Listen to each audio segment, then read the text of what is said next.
Okay, so this is a Schacht Flip rigid heddle loom, and there seems to be a lot of confusion about how to use two heddles with the Schacht Flip loom, especially with the back heddle down. So I'm going to go through a few positions in terms of how I've figured out to use them. So the front down is just the way you would with one heddle. I'm going to run it across.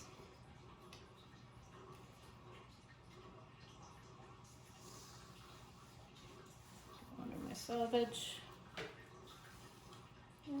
Get it out there. All right. So that's pretty much the same way you would do there. This one is in the back neutral position. The next in my sequence is the back down. This seems to be giving people problems. Here's the back heddle. I'm going to pull it up and over the block, push it under the block just like I would normally.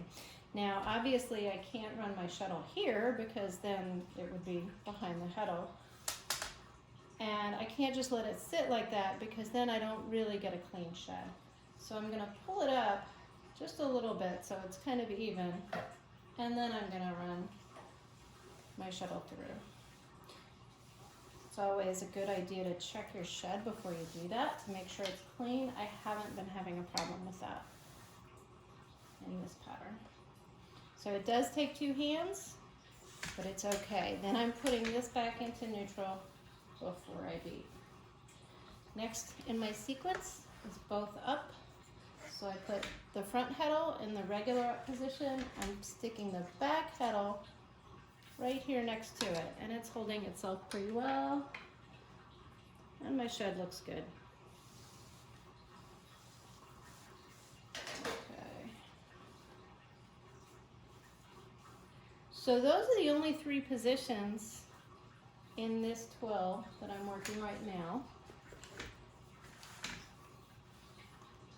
Obviously there's also the possibility of a both down if you had a different pattern, and in order to do that, shouldn't be a problem. I just place both of them under the block, and that would give me a different shed.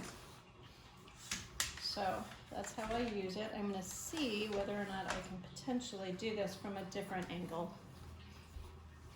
Okay, here we go. I'm going to try to show this from a different angle. The next in my sequence is front down. So again, that should look good. If you need to, check your shed. I'm not going to do it this minute. And there we go. I realize this is faster with a boat shuttle, but I chose to do this shuttle for this. Okay, next I need a back down. So again, I'm leaving this heddle forward, taking the back shuttle out, pushing it down under, and then I'm kind of pulling this back and up, just so the holes, just so that the warp going through the holes is all even. Pull that through. And then I'm returning the back heddle to the neutral position, either neutral really, before I beat. With the front, I need to go front down again. So I'll do that quickly. And I don't think it matters if you're working with the front heddle. I don't think it really matters where you go with the back, whether you put it in the back neutral or the front neutral. Okay, that was a front down. Now I need both up.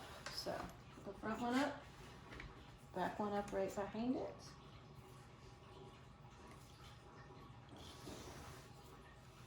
And there we go.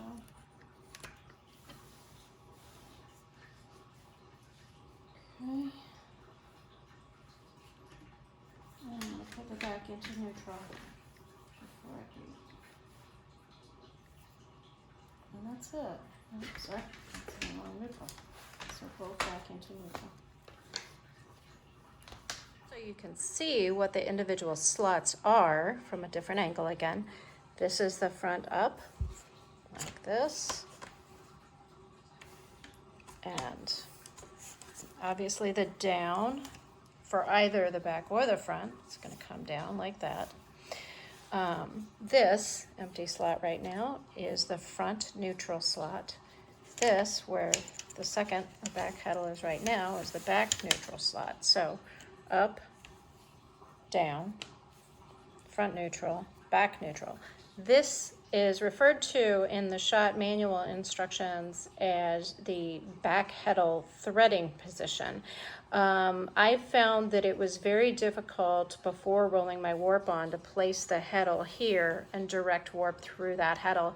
So I actually placed my back heddle here for initial direct warping, rolled it on, and then for threading, I placed it here. And then when it was time to thread my front heddle, I placed it in one of the neutral positions. So I hope that helps.